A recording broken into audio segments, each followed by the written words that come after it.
Students, आज हम start करेंगे equation of a line in slope intercept form. तो चलिए इसकी सबसे पहले हेडिंग बनाते हैं। आप कह रहे हैं equation of line in slope intercept form.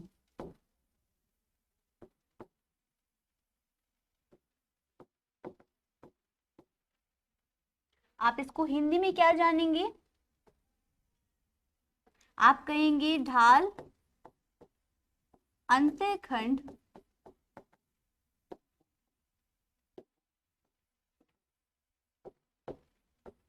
अंतःखंड रूप में रेखा का समीकरण।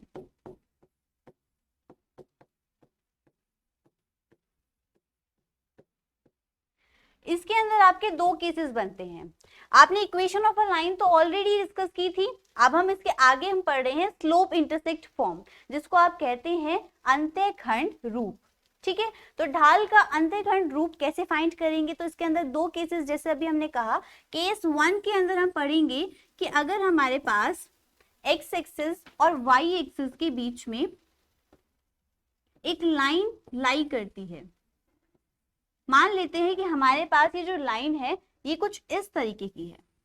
रेंडमली कोई भी हमने लाइन ली और हमने कहा इस लाइन का नाम है पी क्यू। अब यहाँ पर जो हमने वाई एक्सिस पर जितना चला है वो क्या है? तो यहाँ पर हम कहेंगे कि जो स्लोप है इस लाइन की वो m है, स्मॉल m, जिसको हम डिनोट करते हैं। एंड यहाँ पर जो आपको दिया गया है y इंटरसेप्ट,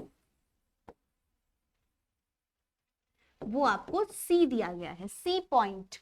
इंटरसेप्ट पॉइंट कौन है? C। तो आपके पास यहाँ के कोऑर्डिनेट्स हैं 0 C।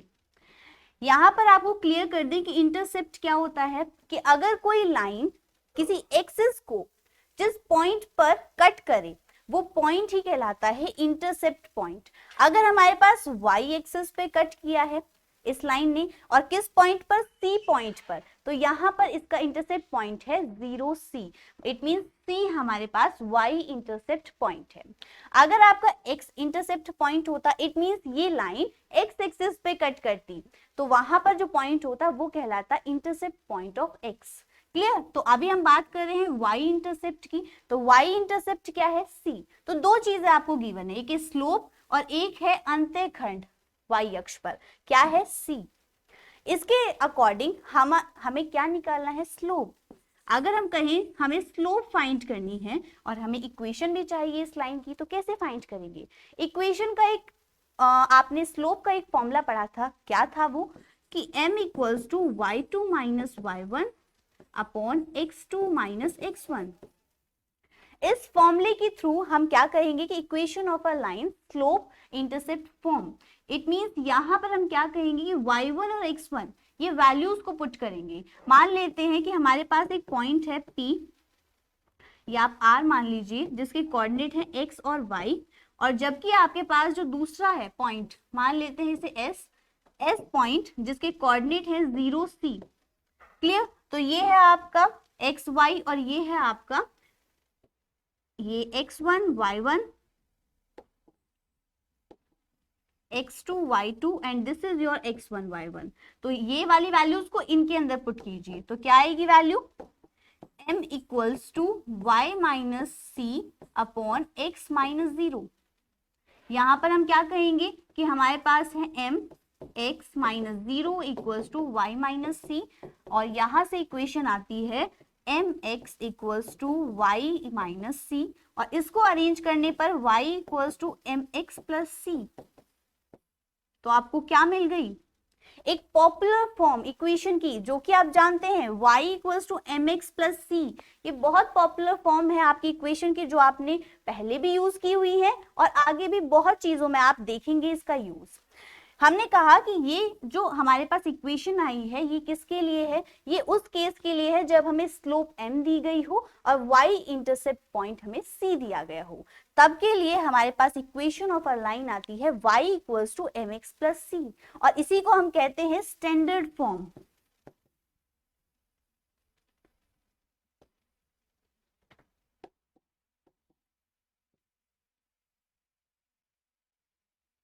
जिसको आप हिंदी में कहेंगे मानक रूप। ठीक है, तो स्टैंडर्ड फॉर्म भी क्या है, y equals to M X plus C. इसको बहुत अच्छे से याद रखना है, वैसे आपको याद होगी बिकॉज बहुत जगह इसका यूज है। तो y equals to M X plus C हमारा फर्स्ट केस के लिए लाइन ऑफ इक्वेशन आ गई। अब सेकेंड केस देखते हैं कि अगर हमारे पास सेकेंड केस के अंदर स्लोप दी गई है m और आपके पास क्या गिवन है, आपके पास है x intercept equals to d। यहां पर x इंटरसेप्ट क्या है, अगर हम x एक्सिस और y एक्सिस के बीच में एक लाइन की बात करें तो x इंटरसेप्ट का मतलब ही क्या है कि अगर कोई लाइन x अक्ष पर किसी पॉइंट पर कट करती है, जैसे कि यहां पर इस पॉइंट पर इसने कट किया, इस पॉइंट पर क्या हमने पॉइंट माना है d, तो कोऑर्डिनेट क्या होंगे d0, बिकॉज एक y पर तो हमने कुछ नहीं चला और x पे हमने कितना चला है d डिस्टेंस, तो हमारे पास कोऑर्डिनेट है d0। क्लियर, तो हमारे पास जो इंटरसेप्ट पॉइंट है वो d है। अब इसी के लिए भी हमारे पास सेम प्रोसेस है। अगर हमारे पास फॉर्मूला है y equals x m equals to y2 minus y1 upon x2 minus x1, तो इसकी हेल्प से हम यहाँ पर भी इक्वेशन ऑफ लाइन निकाल सकते हैं। कैसे, हम कहेंगे हमारे पास पॉइंट है d0 और एक पॉइंट है xy, तो हमारे पास m इक्वल्स टू हो जाएगा y minus 0 upon x minus d, because हमारे पास x1 क्या था d और x2 x। इसी तरीके से y2 क्या है y और y1 है 0।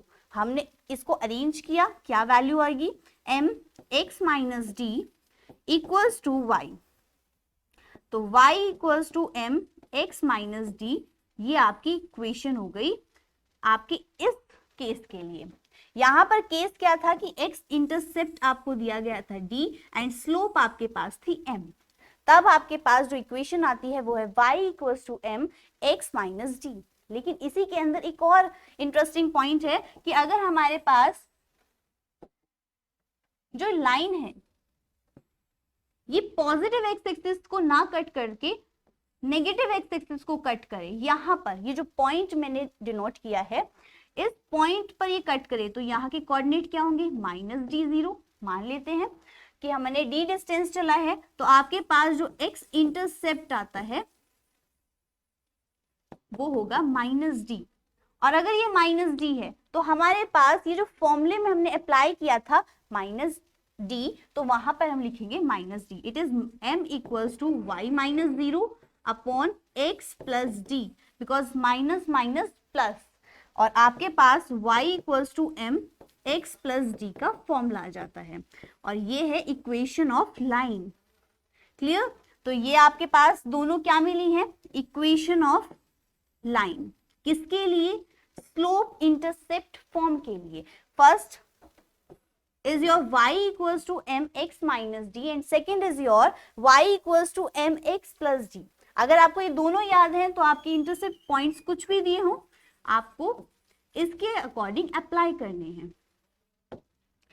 तो यहां तक आपको क्लियर है कि हमारे पास फर्स्ट केस क्या था कि अगर हमें y इंटरसेप्ट पॉइंट c दिया हो तो हमारे पास इक्वेशन क्या आएगी, एंड सेकंड इज आपके पास अगर x इंटरसेप्ट d दिया हो तो चाहे वो d हो चाहे वो माइनस d हो, आपके पास दोनों के लिए फॉर्मुलेज हैं। अगर आपको ये प्रोसेस पता है तो आपके पास कोई भी पॉइंट दिया हो इजीली फाइंड कर सकते हैं। क्लियर, तो आपका जो ये बेसिक नॉलेज थी ये पता होनी जरूरी है कि m equals to y2 minus y1 upon x2 minus x1 के अंदर अपने कोऑर्डिनेट्स को कैसे हमें अरेंज करना होता है। अब हम चलते हैं कि आगे हमारी जो स्लोप इंटरसेप्ट फॉर्म के बाद आती है इंटरसेप्ट फॉर्म, और इंटरसेप्ट फॉर्म की मुझे निकालनी है इक्वेशन। तो हेडिंग बनाते हैं इंटरसेप्ट फॉर्म, जिसको आप हिंदी में कहेंगे अंतःखंड रूप।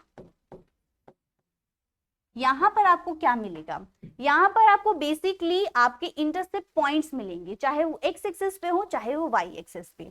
जैसे कि आपके पास एक y एक्सिस है और एक x एक्सिस के अलोंग एक लाइन है जो कट करती है एक्स एक्सिस को भी और वाई एक्सिस को भी।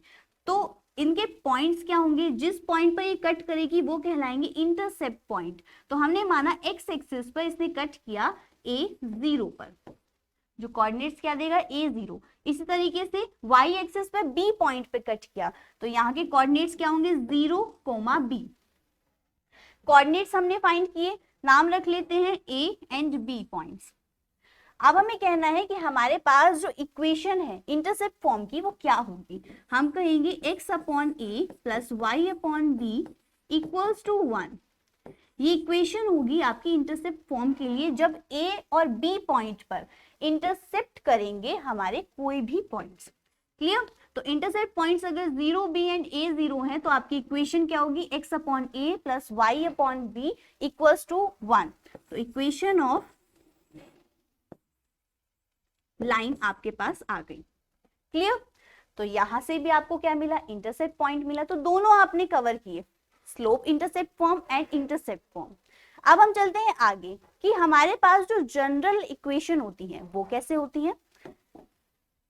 सबसे पहले हेडिंग बनाइए जनरल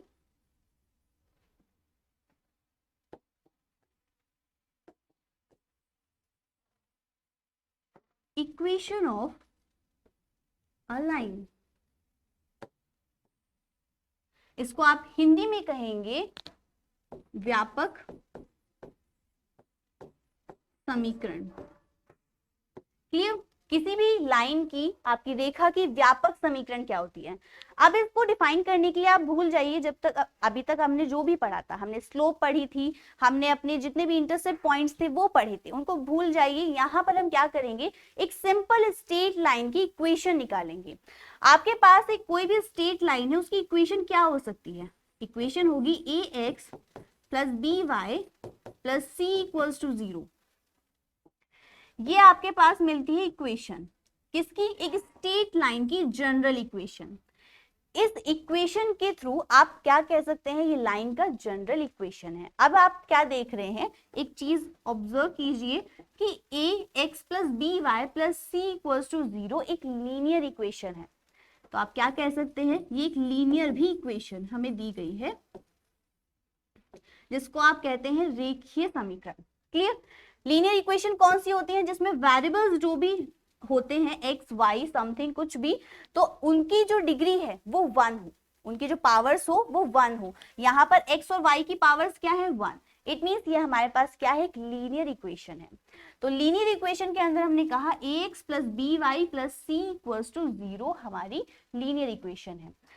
यहाँ पर एक चीज आपको जो मेमोरेबल रखनी है कि जो आपकी a और b है ये कभी भी एक साथ 0 वैल्यू नहीं देंगे, या तो a 0 होगा तो b 0 नहीं होगा, या फिर अगर a 0 नहीं है तो b 0 होगा। ये केस बन सकते हैं, अदरवाइज आपके जो a और b हैं वो कभी भी एक साथ 0 नहीं होंगे। क्लियर? तो आपके a और b एक साथ 0 ना होकर केस बन सकते हैं कि a 0 हो या फिर b 0 हो। क्लियर? अब हम कहते हैं कि हमारे पास जो ये जनरल फॉर्म है, क्या हम इसको स्लोप इंटरसेप्ट फॉर्म में लिख सकते हैं या फिर इंटरसेप्ट फॉर्म में, तो ऑफ कोर्स लिख सकते हैं। हम कह रहे हैं कि ax plus B Y plus C equals to 0 हमारे पास एक जनरल इक्वेशन है अपनी कोई भी लाइन की, और इसको हम चेंज कर सकते हैं स्लोप इंटरसेप्ट पॉइंट में, स्लोप इंटरसेप्ट फॉर्म के अंदर, और दूसरा अभी हमने पढ़ा था इंटरसेप्ट फॉर्म। ये दोनों तरीके से लिखी जा सकती है। कैसे लिखेंगे भाई, स्लोप इंटरसेप्ट फॉर्म क्या थी हमारे पास, स्लोप इंटरसेप्ट फॉर्म थी y equals to M X plus C, याद होगा आपको। और यहाँ पर इंटरसेप्ट फॉर्म क्या थी, x upon a plus Y upon B equals to 1। इसका मतलब ये जो मेरे पास फॉर्म है इसकी ही तरह मुझे इस इक्वेशन को भी बनाना है। यहाँ पर आप क्या देख रहे हैं कि y का जो कॉफिशिएंट है वो ऑलवेज 1 हो रहता है। अगर यहाँ पे y का कॉफिशिएंट 1 है और इसके पास y का कॉफिशिएंट क्या है b, तो हमें y के कॉफिशिएंट को 1 बनाना पड़ेगा। तो पूरी इक्वेशन में कर देंगे डिवाइड b से। अगर डिवाइड b से करते हैं तो आपके पास मिलेगा a upon B X plus b upon B Y plus c upon B equals to 0। Clear? अब यहां तक हम क्या कहेंगे कि a upon B X plus Y plus C upon B equals to 0। यहाँ पर हमें y को सिंगल रखना है, तो y इक्वल्स टू हो जाएगा माइनस के a upon B X minus के c अपॉन बी, और यही आपकी क्या होगी, स्लोप इंटरसेप्ट फॉर्म होगी। क्लियर? ढाल अंत्यखंड रूप। आपके पास y equals to minus a upon B X minus c upon B आया है। अगर हम करें बात इंटरसेप्ट फॉर्म की, जो की थी x upon A plus Y upon B equals to 1, it means मुझे इसी फॉर्म में अगर ये जनरल फॉर्म चेंज करनी है तो क्या करना होगा, हम कहेंगे कि हमारे पास और x और y के जो कॉफिशिएंट्स है वो 1 है, यहाँ पर तो a और b है, तो क्या करेंगे, हम कहेंगे कि इधर जो हमारे पास है 1, तो यहाँ से हमें क्लू मिलेगा कि जो c की वैल्यू है ये 1 करनी है हमें। 1 कैसे होगी, हम कहेंगे डिवाइड कर देंगे माइनस सी से इस पूरी इक्वेशन के अंदर, तो क्या वैल्यू आएंगी, minus a upon c x minus plus के b upon c y minus यहां पर and again plus C upon minus c equals to 0। तो आपके पास आया a upon c x plus b upon minus c y, और यहां से क्या बचेगा माइनस वाई, और उधर लेके जाएंगे इक्वल्स टू 1, बिकॉज यहां से c से c कैंसिल 1, माइनस 1 को उधर लेके जाएंगे प्लस 1। आपके पास यहाँ पर x और y के कोफिशिएंट्स क्या है 1 1, तो यहाँ पर भी 1 1 बनाने के लिए क्या करेंगे, a को नीचे लेके जाएंगे, x upon c upon a minus k plus y upon c upon b minus k and equals to 1। और ये क्या हो गया, ये जनरल फॉर्म का इंटरसेप्ट फॉर्म बन गया। जनरल फॉर्म को भी हम इंटरसेप्ट फॉर्म के अंदर चेंज कर सकते हैं। तो दोनों तरीके आपने देखे, स्लोप इंटरसेप्ट फॉर्म हमारी जनरल फॉर्म की और इंटरसेप्ट फॉर्म हमारी जनरल फॉर्म की। अब इसके बाद क्या करेंगे, हम बात करेंगे अपने नेक्स्ट टॉपिक की, कि अगर हमारे पास distance of a point from a line हमें निकालना हो तो कैसे निकालेंगे।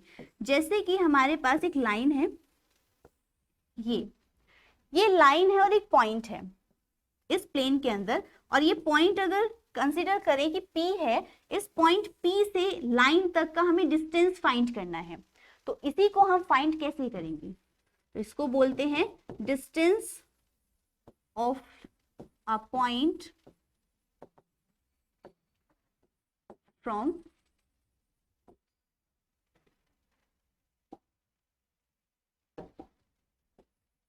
लाइन। क्लियर? तो हमारे पास किसी रेखा से बिंदु तक की दूरी कैसे फाइंड करेंगे, ये P लाइन है, इस स्ट्रेट लाइन की इक्वेशन क्या होगी, इस स्ट्रेट लाइन की इक्वेशन होगी ax plus B Y plus C equals to 0। अभी हमने पढ़ा था जनरल इक्वेशन क्या होती है किसी भी स्ट्रेट लाइन की, ax plus B Y plus C equals to 0। यहाँ पर भी हमने यही कंसिडर की, और इस पॉइंट के अगर हम कोऑर्डिनेट्स माने x1 और y1, तो हम कहेंगे हमारे पास जो पॉइंट P है वो x1 y1 कोऑर्डिनेट्स के साथ है, और जो लाइन है, इक्वेशन ऑफ लाइन है वो है ax plus B Y plus C equals to 0। Clear? तो अब यहाँ पर हमें डिस्टेंस का फॉर्मूला यूज करना है, बिकॉज डिस्टेंस हमें चाहिए किसकी, पॉइंट और लाइन के बीच की। अगर हम कहें एक फॉर्मूला डिफाइन कर सकता है इन दोनों के बीच के डिस्टेंस को, तो क्या फॉर्मूला है, d equals to modulus ax1 plus b y one plus C upon under root a square plus b square. ये फॉर्मूला अगर आपको याद है तो आप क्या कर सकते हैं, एक लाइन का एक पॉइंट से डिस्टेंस फाइंड कर सकते हैं, जहां पर लाइन की इक्वेशन क्या होगी, ax plus B Y plus C equals to 0, और पॉइंट होगा कोई कोऑर्डिनेट्स के साथ, जो भी गिवन पॉइंट्स होंगे x1 और y1 कोऑर्डिनेट्स। क्लियर? तो हमने क्या किया है, यहाँ पर आप देख रहे हैं x1 और y1 हमने यूज किए हैं। ये क्या है, जनरल इक्वेशन तो हमारी x और y के बीच में थी, बट यहाँ पर हमने x1 और y1 लिए हैं। इट मीन्स कि हमारी जो भी इक्वेशन होती है वो इस पॉइंट को सेटिस्फाई करती है, तभी हम यहाँ पर उसका मॉडुलस निकालेंगे। ये बात ध्यान देनी है आपको कि जो भी पॉइंट आपको दिए गए होंगे वो उस लाइन को पहले सेटिस्फाई करेगा, देन आप उसका मॉडुलस निकालेंगे, और अपॉन में under root a square plus b square. Clear? तो किसी लाइन से बिंदु तक की दूरी कैसे फाइंड करेंगे, डी के फॉर्मूले से। अब यहाँ पर एक छोटा सा टॉपिक और बनता है कि अगर हमारे पास दो पैरेलल लाइंस हैं और उनके बीच का डिस्टेंस हमें फाइंड करना है, तो इक्वेशन कैसे आएगी, हम कहते हैं डिस्टेंस बिटवीन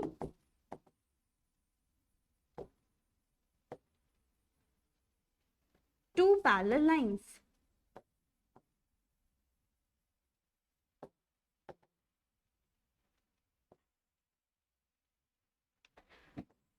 दो समांतर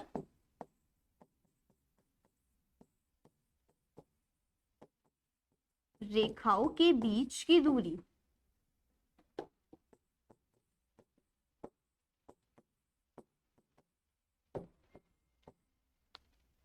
देखिए आपके पास दो समांतर रेखाएं हैं, तो सबसे पहले आपको ये तो कंफर्म है कि आपको बनाना कैसे है।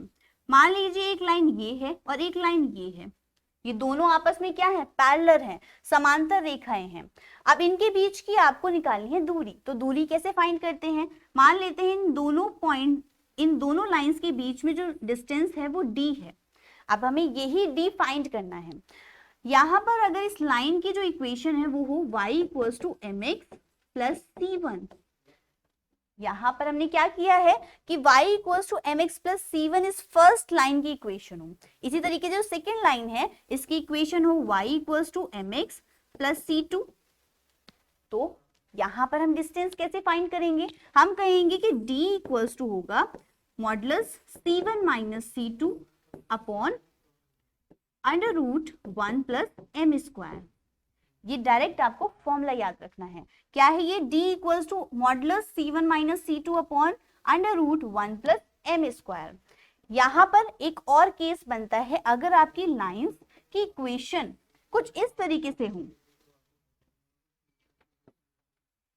अगर ये दो पैरेलल लाइंस हैं जो गिवन है आपको और इनकी इक्वेशन आपको दी गई हो ax plus py plus c1 and second line की equation is ax plus by plus c2, तो आप क्या कहेंगे, आप कहेंगे इन दोनों के बीच का डिस्टेंस हमें फाइंड करना है अगेन।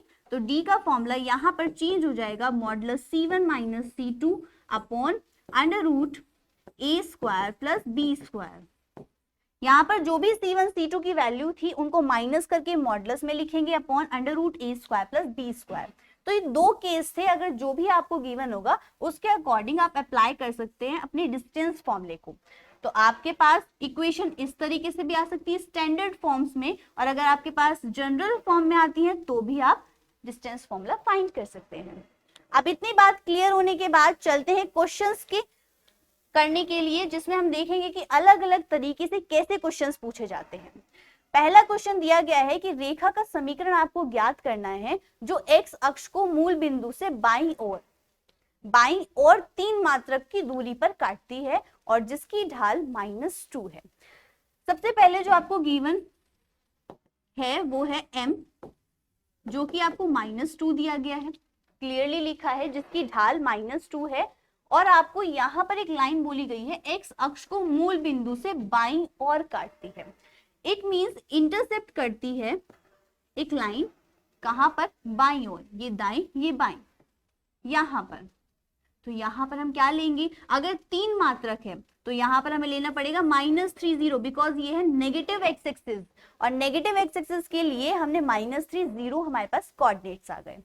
अब हम कहते हैं कि हमारे पास जो पॉइंट्स हैं वो -30 और m इक्वल्स टू -2 है, और आपको निकालना है इक्वेशन ऑफ लाइन। क्या लगाएंगे, हम कहेंगे y equals to m x plus d, पढ़ा था हमने, किसके लिए, अगर हमारे पास x इंटरसेप्ट माइनस डी होता है। अगर एक्स इंटरसेप्ट माइनस डी दिया हो, स्लोप आपके पास एम हो, तो याद कीजिए आपने क्या पढ़ा था कि यहाँ पर अगर माइनस डी 0 पॉइंट्स थे तो आप निकालते थे y minus 0 upon x plus t equals to m, और यहाँ से y की वैल्यू आती है m x प्लस डी। इसको हम यहाँ पर अप्लाई कर सकते हैं। हम कहेंगे कि इस इक्वेशन में वैल्यू पुट कीजिए y as it is, m की value -2 bracket x plus d, it is your x as it is, plus अब यहाँ पर आपको क्या करना पड़ेगा, अगर हम ये वाला फॉर्मूला यूज कर रहे हैं तो हम 3 एज इट इज लेंगे, मतलब कि हमें -3 लगाने की जरूरत नहीं है। यहाँ पर 3 तो y equals to -2x minus 6 और y plus 2x plus 6 equals to 0, या आप लिख सकते हैं 2x plus y plus 6 equals to 0। देखिए एक तो तरीका ये था, दूसरा तरीका क्या है कि अगर आप -3 0 कोऑर्डिनेट्स लेके चल रहे हैं तो आपको फॉर्मूला चेंज करना पड़ेगा। हमने फॉर्मूला पढ़ा था y equals to m x minus d, यहाँ पर आप इसको अप्लाई कर सकते हैं -3 0 कोऑर्डिनेट्स लेके, बिकॉज यहाँ पर हमने बाईं और 3 मात्रक दूरी के लिए हमने डायरेक्ट यूज किया जो हमें फॉर्मूला पता था। अगर आपको ये फॉर्मूला नहीं पता और आपको सिंपली ये फॉर्मूला पता है तो आप इसमें भी क्या पुट करेंगे, y इक्वल्स टू m -2 है, x माइनस डी की वैल्यू क्या है -3, इट इज योर +3, और फिर से अगेन आपके पास वैल्यू आएगी -2x माइनस 6 और 2x plus y plus 6 equals to 0। तो आप कोई भी तरीका यूज कर सकते हैं, अगर आपको जो भी फॉर्मूला याद है उसी की हेल्प से आप निकाल सकते हैं। चलिए नेक्स्ट क्वेश्चन देखते हैं कि उस रेखा का समीकरण आपको ज्ञात करना है जो निर्देशांकों से समान अंतःखंड काटती है। बहुत इंटरेस्टिंग यहाँ पर एक पॉइंट दिया गया है आपको कि जहां पर आपके ए और बी दो अंतःखंड आपके थे, जैसे कि एक लाइन है और वो एक्स एक्सिस और वाई एक्सिस पर दोनों पर इंटरसेप्ट करती है। यहाँ पर पॉइंट्स थे A0 और यहाँ पर आप पॉइंट्स कंसिडर करते हैं 0B।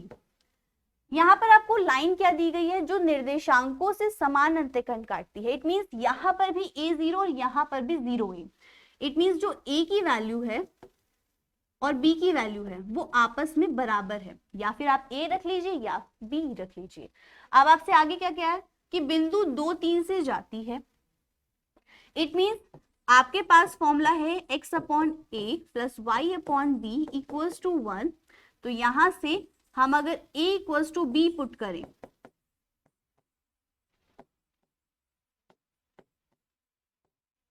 तो x upon a plus y upon a equals to 1, because b की वैल्यू a के इक्वल है, तो x plus y equals to a। ये हमारे पास एक इक्वेशन आती है। अब हमें एक पॉइंट जो दिया गया है कंसिडर करते हैं कि P पॉइंट है जिसके कोऑर्डिनेट्स हैं 2 और 3।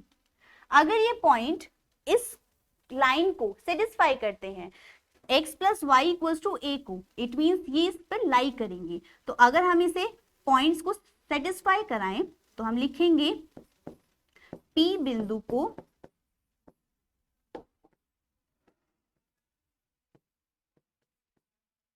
समीकरण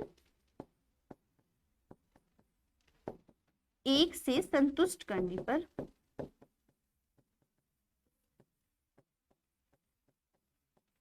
क्या आएंगी वैल्यूज आपके पास। आपके पास x की वैल्यू क्या होगी 2 और y की वैल्यू होगी 3, बिकॉज यहाँ पर कंसीडर हम 2 और 3 कर रहे हैं x और y कोऑर्डिनेट्स के लिए। तो 2 प्लस 3 इक्वल्स टू a और a की वैल्यू आपको मिली 5। अगर a की वैल्यू आपको मिल चुकी है तो इक्वेशन क्या थी, x plus y equals to a। तो आप यहाँ पर रखिए x plus y equals to 5 और यही आपकी है इक्वेशन ऑफ लाइन। क्लियर। इस तरीके से आपको क्वेश्चन करना है। यहाँ पर बस पॉइंट क्या था जो इंटरेस्टिंग था कि a और b आपस में इक्वल दिए गए हैं, तो वहां पर आपको a ही कंसिडर करना है या फिर आपको b ही कंसिडर करना है।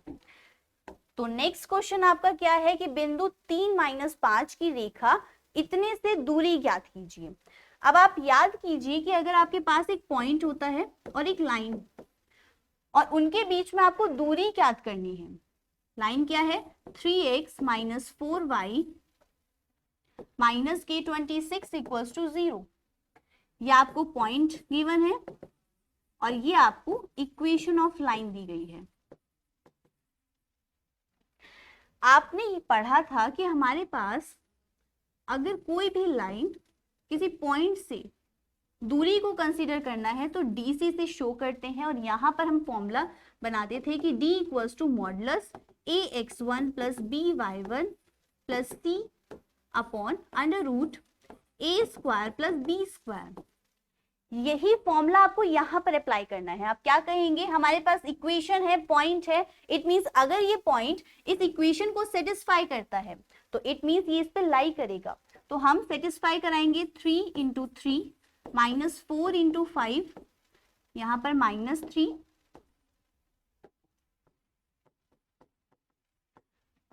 माइनस के 26 इक्वल्स टू 0। क्या कहेंगे कि D इक्वल्स टू मॉडुलस, ये वाली वैल्यूज को रखिए तो माइनस के 9 माइनस के 20, यहां पर हमने पॉइंट्स गलत ले लिए हैं, पॉइंट्स हैं आपके 3 एंड माइनस 5। तो इसी तरीके से आपके पास यहाँ 3 रहेगा, यहाँ पर माइनस 5 रहेगा। 3 3 जा 9 माइनस के 20 माइनस माइनस प्लस माइनस के 26 upon under root a square plus b square के according.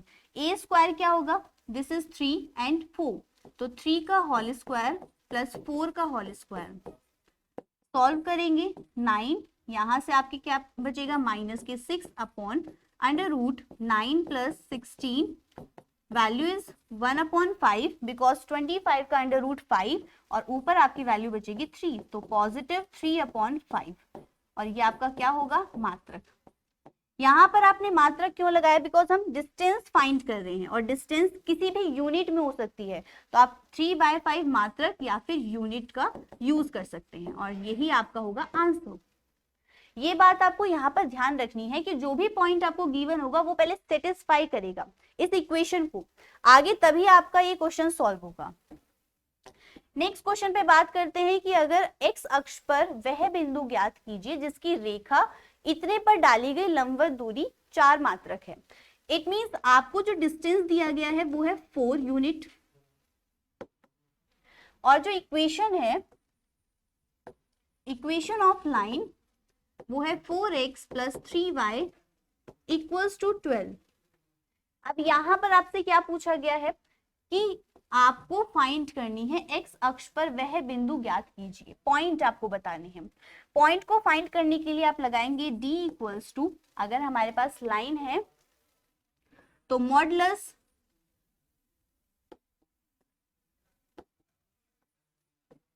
ax1 plus by1 plus c upon under root a square plus b square. अभी हमने यही लगाया था। यहाँ पर d की वैल्यू आपको गिवन है और आपके पास जो x1 और y1 पॉइंट्स हैं ये आपको निकालने हैं। तो कंसीडर करते हैं, लेट अस कंसीडर या लेट अस सपोज कि हमारे पास एक p है पॉइंट जिसके कोऑर्डिनेट्स अल्फा और 0 हैं। अल्फा और 0 का मतलब है कि आपके पास x की वैल्यू तो अल्फा है और y की वैल्यू आपके पास 0 है, और इसी के थ्रू यहाँ पर जो x1 y1 है यहाँ पर हम क्या रखेंगे, अल्फा 1 अल्फा और 0। It means 4 equals to modulus a is your 4, x की वैल्यू क्या है अल्फा प्लस 3 इंटू 0 माइनस के 12 अपॉन अंडर रूट, यहाँ पर भी 4 और 3 है तो 4 का होल स्क्वायर प्लस 3 का होल स्क्वायर। सॉल्व कीजिए, मॉडुलस 4 अल्फा माइनस 12 अपॉन आपके पास 16 प्लस 9 25, तो यहाँ से भी मिलेगा 5। 4 और 5 क्या हो जाता है आपका 20 equals to modulus 4 alpha minus 12। अब एक चीज ध्यान रखिए कि हमारे पास जो ये मॉडुलस हटता है, अगर हम इस मॉडुलस को हटाएं तो ऑलवेज क्या मिलेगी, हमें एक पॉजिटिव वैल्यू मिलेगी, ये हम सब जानते हैं। तो मॉडुलस हटाने पर पॉजिटिव वैल्यू तो मिलेगी, बट हमें ये नहीं पता कि अल्फा की क्या वैल्यू यहाँ पर एग्जिस्ट करेगी। अगर हमें अल्फा की वैल्यू नहीं पता, इट मींस 4 अल्फा माइनस 12 की हम बात कर रहे हैं और जिसकी वैल्यू अभी हमें नहीं पता कि क्या मिलने वाली है। इसी वजह से जब हम यहाँ पर सॉल्व करेंगे तो हमारे पास प्लस माइनस 20 वैल्यू आएगी, बिकॉज हो सकता है यहाँ पर अल्फा प्लस का हो सकता है यहाँ पर अल्फा माइनस का हो, इसलिए हम क्या कंसीडर करेंगे कि plus minus 20 equals to 4 alpha minus 12 होगा।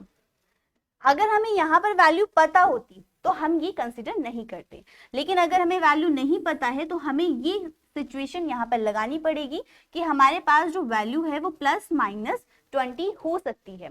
और इसके अकॉर्डिंग सबसे पहले हम प्लस की बात करें तो प्लस 20 इक्वल्स टू हो जाएगा 4 अल्फा माइनस 12 और 20 माइनस प्लस के 12 इक्वल्स टू 4 अल्फा और आपके पास 4 अल्फा क्या आ गया 32, तो अल्फा की वैल्यू 8।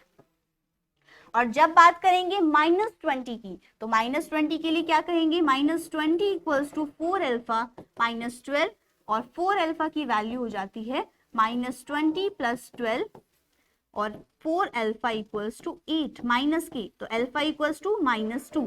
तो अल्फा की वैल्यू आपने देखी, एक तो पॉजिटिव है और एक नेगेटिव है, इट मींस जो हमने कंडीशन यहाँ पर अप्लाई की थी प्लस माइनस 20 की, ये इसी वजह से की थी कि हो सकती है कि वैल्यूज पॉजिटिव भी हो और नेगेटिव्स भी हो। तो अल्फा की दो वैल्यूज आपको मिली 8 और माइनस 2 और अल्फा के यही पॉइंट्स आपको फाइंड करने थे। तो आपके पास क्या होंगे कोऑर्डिनेट्स, एक तो होंगे 8 0 और आपके पास दूसरा होगा माइनस 2 0।